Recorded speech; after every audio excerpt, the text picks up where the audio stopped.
Fiori developers, welcome back to Hi-Fi Tech and Entertainment channel. In my previous videos, already I explained you what is the Fiori and what's the behind of the Fiori, how SAPUI5 and Fiori difference, and what are the basic concepts of SAP UI5. And today's video, I will explain you in detail the architecture of SAP UI5. So before jumping into the architecture, if you want to be a master on SAP Fiori, please join the Fiori developer community so you will get all these PPTs and documents and whatever the applications we are developing in this video, that all applications you can download it. Okay, without wasting your time, let's get started. So in my third video, this is SAP UI5 architecture. If you see here, it's a foundation of an SAP Fiori application. Here it has SAP Fiori is a client-side HTML5 framework and it will be used in the build tool for the responsive applications. So here if you see the application client, we have SAP.m libraries. This will used for the mobile first controller, I mean smartphones, tablets and everything. And SAP.UI.commons library, currently it's deprecated. We are going currently SAP.m only. When coming to the controller, what it will do is it will handles the logic behind our views, and next is the models. Within the models, it will holds the data for the binding purpose, and this is the application layer. It could be a NetViewer or NetWare Java, NetWare Access Cloud, or SAP HANA Access Engine for our native applications, and SAP backend and DB for the database layer. So here it's the pieces of SAP UI5. Let's dive into a libraries to use to build our UI part. So here is the sum of the basic libraries. Here if you see the left side, it's an modern libraries. SAP.m, SAP.widget is for the charts, SAP.ui.compound is for the smart controls, SAP.ui.zoom is for the legacy, and it's an optional. In center if you see, these are the commonly used in all types based on our framework. So first one is the tables, layouts, and forms and everything. In the right side, if you see for the sap.ui.ux3, these things, it's a very older and we will use this for the desktop specifications only. So now with this foundation, let's jump into the real development processing by using the MVC implementation. MVC is nothing but model view controller. So what this will do is controller. So this model contains an application and provides the method for handling, reading and changing the data. Now view. The view is responsible for defining and rendering the UI. Views can be linked to a model via data binding. In the case of one-way binding, this means the view can only displace the model data on the UI. In case of two-way binding, there is also a possibility that the data changes made by the user on the view and it's returned back to our model. Now, the controller is implemented in the JavaScript and defines its methods, how the models and the view interacts. For example, the controllers are informed about the user actions on the view and also modify the views via APIs according to the controllers, and it also informed about the events and data changing into the model and can modify the models as well. The views and controllers often from one-to-one relationship, but it is also responsible to have a controller without a UI. This controllers is called an application. The controller is also responsible to create a views without the controllers.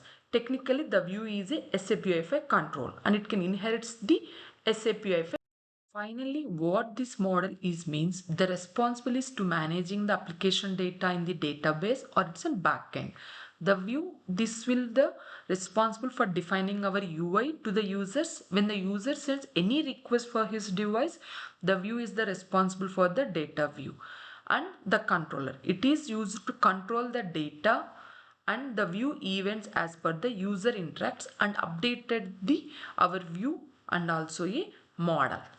So in case if you have an application without MVC pattern, you want to convert it to an MVC pattern, we can do it in our bash system itself. What are the steps we have to take it? In case if you didn't use the MVC means, here we have a UI part, logic and a binding date, everything, right? Everything will comes under one file. So it will be very difficult to manage and also it's difficult to read the things also. I mean we will confuse where we things all what we maintain, everything if you maintain in single way. So and also it's not in aligned as per the our SAP Fiori principles. So if in case if it is not the MVC architecture, you need we have an option to modify that thing to as an MVC pattern. And what are the benefits in case if you use the MVC pattern? The main benefit is it will be easy to analyze things. What is the UI design, what is the logic part and what is the data part. And it will be easy to debug and maintain the things. And if you want to reuse our views or if you want to reuse our controller button actions, we can reuse that and it will be a everything it will be scalable structure and it will also supports the MVC architecture, Fiori architecture. So how to convert it into non-MVC to MVC means first we have to create a MVC architecture. That means we need to create a template. Then we need to define our, if you create a template, what it will do is the view will generate, the controller part will generate. So the next what we have to do is just copy your complete UI code and maintain that in our views, either it's a JS view or XML view. So what are the views is that we need to move it. Then the handling logic, I mean the action logic, that all things copy it and maintain to our controllers. Then how to bind that in the controller means by using get controller name. And after that whatever the model data binding path, that model things we will bind it in our model file or you can maintain the logics based on your controller. Finally we will ensure the view controller links working good or not, then we can remove the unnecessary code. So that's how we need to convert our non-MVC application to MVC application. Next, as I showed you in our MVC, now in detail I will explain you what is the view, what is the controller, how many types is there, how many ways we can use. First I will give the basic view of views in SAPUI5. As we know, we have 4 different types of views: JS view, XML view, JSN view, HTML view. JS view is nothing but JavaScript view. So here you can see the difference and what if you use these views, what are the advantages and what are the disadvantages. In this diagram you can clearly understood very easily. But SAP prefers the XML view. Why? Because if you use an XML view, it will strictly follows our MVC architecture. In case if you go to the JS view means it's a JavaScript view, right? So there itself we can maintain our logics and methods, everything. So if you want to strictly follows the MVC, my suggestion is the XML view. Even SAP prefers that and it will strictly follows the MVC architecture, and here you can see the so many benefits is there in case if you use this XML view. So if you see the standard libraries, we have all these 3 versions. When it comes to the properties, it will support all these 3. When it comes to the bindings, I mean table binding, layout binding, that all things it will support.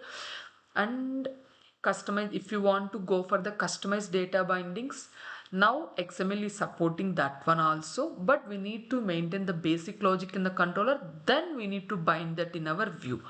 Then if you want to use embedded HTML tags, that will support only for the HTML. For example, if you want to maintain the iframes, if you want to use some scenarios in your application, if you want to use HTML tags, XML view will support very easily.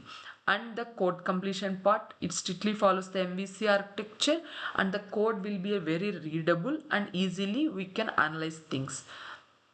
And validation part also, the XML supports the proper validation part and the event listeners, that it will support all. First, these are the features of view, the basic features in detail I will explain you to the coming videos. Next, controllers in SAPUI5. First, what is the controller? As I said you before, it's a responsible for taking the input given by the devices and it communicates to our model and the view, and it will triggers the current actions based on our model.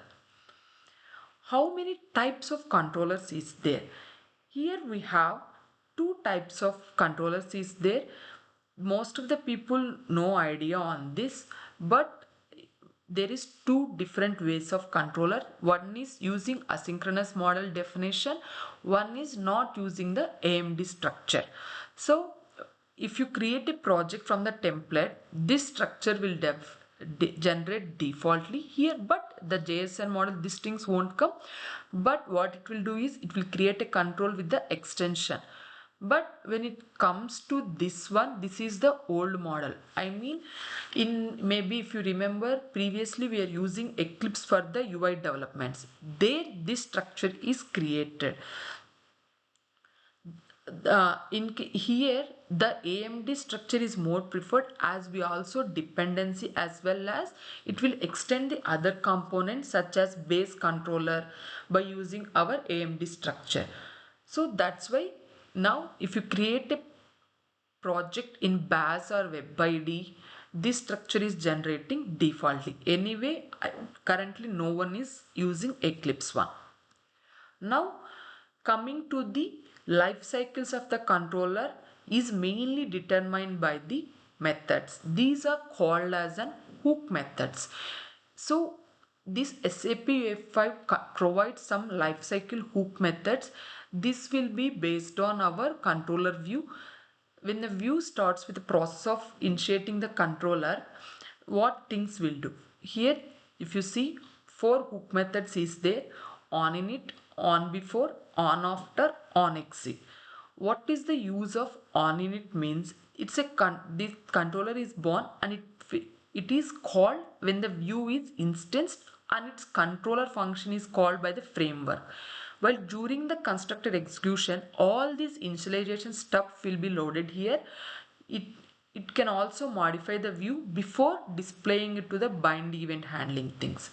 When it comes to the on, if you see in detail structure here, so initially when view initialized it will be done. Then what it will happen is it will goes to the on before rendering. What it will do is it calls by the framework before rendering of our the controller is started. So it triggers before every re-rendering. And next, to the on after rendering. This on after rendering is called by the framework after the rendering of the controller has completed. It triggers after every re-rendering part.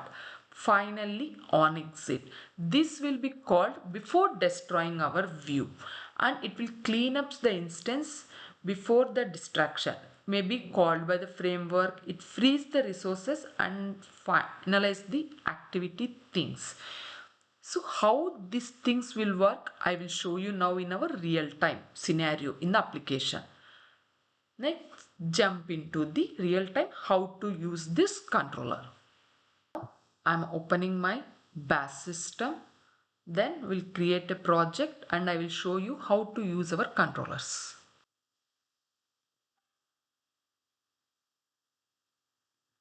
Let's run the application first. Now I created some basic application. So first what I will do is I will run the application. First I will show what it is there. Then we will go for the remaining things. Yeah, see currently nothing is there. Now go to our view. As I said you before, within the view we will define our UI fields, I mean library part. Two ways we can define it. Here, if you know how to write the tags, we can use it. In case if you don't know how to write the tags, what we have to do, right click, open with. Here two options is the text editor and layout editor. What you see is now is the text editor. Now choose the layout editor. If you choose the layout editor, it will take some seconds when you open the first time.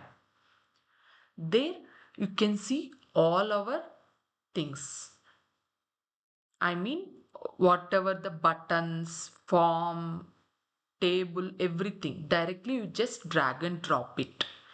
Then automatically the code will generate.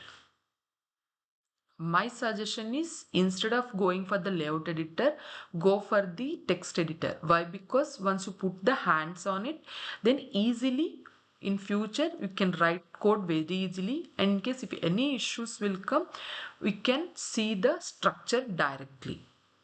First time I'm showing you now here how to do. Now this is our view. Now I will place a button to explain you the hook methods. This is the button. Once you drag and drop here you can see all the button properties, and you can see how it looks like in the mobile, tab and desktop, and also the left panel, right panel, all the things. Now I will maintain the button text as destroy, view and controller. Just I will explain here the hook methods. Yes. So if you want to maintain any icons, you can maintain it. See, for example, now I will maintain a icon of settings icon. And busy, if you want to maintain the busy indicator, you can maintain it. And if you want to block it, we can block. And enable true. If I maintain enable false, it will be like this. So you can't do any actions. If I maintain true, then when you click on the, some actions will perform.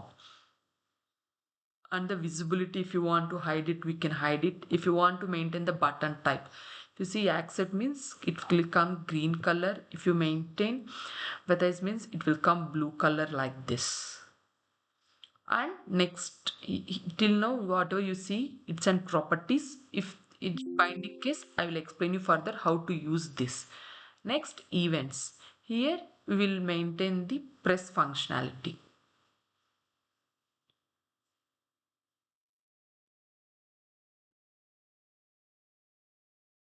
And if you want to maintain a tooltip, for example, when you keep cursor here, something you want to show. For example, if I keep here it comes that this is the tooltip you want to maintain. For example, I will maintain a tooltip, take something like this. Then if you want to maintain the IDs, you can maintain the button ID of button. That's it. Once everything is done, if you go to your text editor, you can see all the things here. Now if you see, I didn't run the browser, but automatically it will takes that one and it will update the code. See, this is the button I maintained. Currently I didn't maintain any actions, that's why just the button is displayed. How this is supporting means, as I showed you before in my previous video, in ui5.aml file we are maintaining this logic after middleware. So what it will do, so this, so every 300 seconds it will refresh and it will take you the code. Some delaying part I maintain, that's why it will every some seconds it will load it automatically without running your app. Now what I will do is I will maintain the press functionality here. Press, this is the event, and press text. So now I defined it here. Now what I will do is I will copy this and go to our controller. Yeah. So if you see, as I showed you before, currently we are following the AMD architecture. Here defaultly this structure is created. Now we will call this. First what I will do is I will define all the hook methods on before, rendering.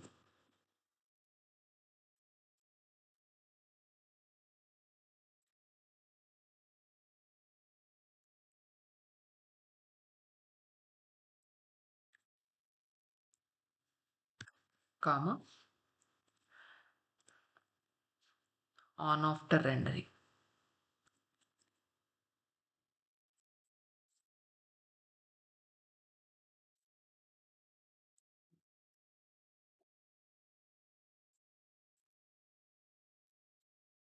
Yes, now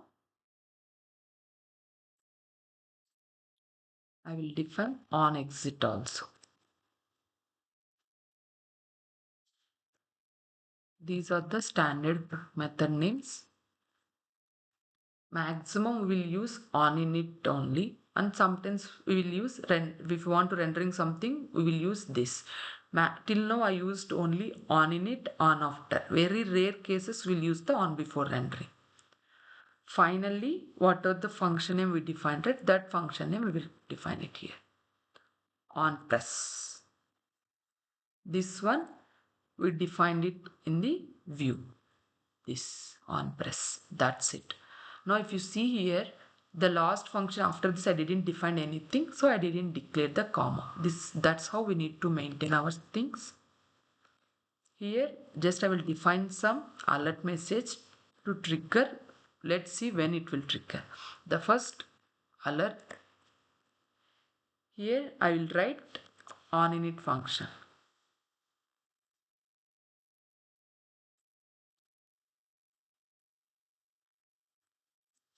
Call. Here I will write alert on before function. If you click tab, just it will copy that. Next alert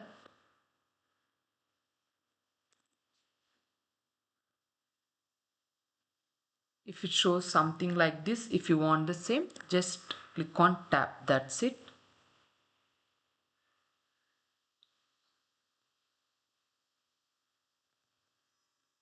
Yeah.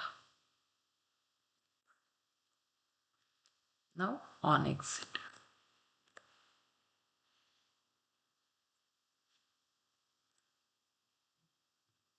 Before this, I will maintain some console logs. If you want to maintain, you can maintain. Why I maintain with, just to show you in detail. On exit.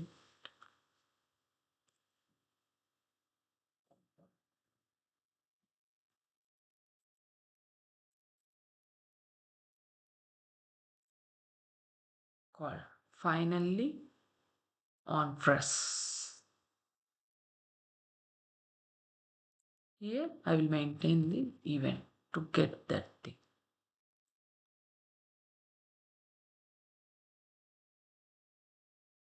This dot get view dot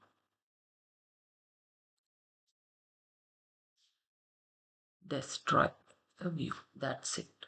When I click on the button, the view will destroy. Yeah. Here if you see something error is there, unexpected comma. If you see somewhere I written the comma, that is wrong. That's why it is showing like this. Now if you want to do beautify, here we have an option called format document. If you click on this, the code will be beautified like this. Now let's jump into the code running the application. What I will do is just I will reload this. We will see when it will trigger, how, what things will come first.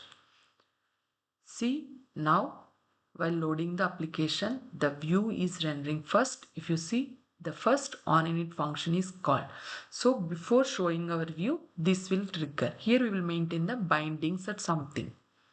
Then before rendering our view, we'll setting the framework. Now on before rendering function is called. Once it is done, finally on after rendering function will call. This one we will, if you want to rendering something, here we will maintain that logic. Once you click on OK, finally our view, our button, the view screen is loaded. If you see here, now on exit function till now it's not triggered.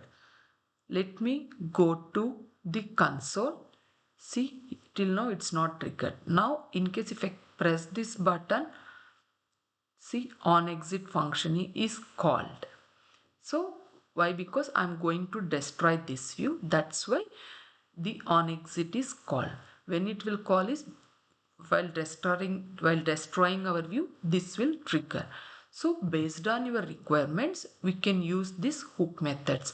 For example, when it comes to our real time, before fetching the data to our UI, I want to maintain some flash pop-up images. Something means we will go for on after renderings, and binding part will go for on init methods. I mean, once we get the data, we want to fetch it before displaying to the UI screen. These hook methods will useful. In next video, I will explain you in detail how many types of views. As I said you now 4 types of views, right? How the structure will be, when we will use that, in how many ways we will use the views on top of the UI, what is the fragment view, how to use it. I will explain to the next video. If you like this video, please don't forget to like, share and subscribe, and stay tuned for more interesting videos. In case if you join our community, every 2 weeks once I'm going to come to a live chat with the community members. We will discuss your doubts there and I will clarify you in detail. Thank you for watching, guys.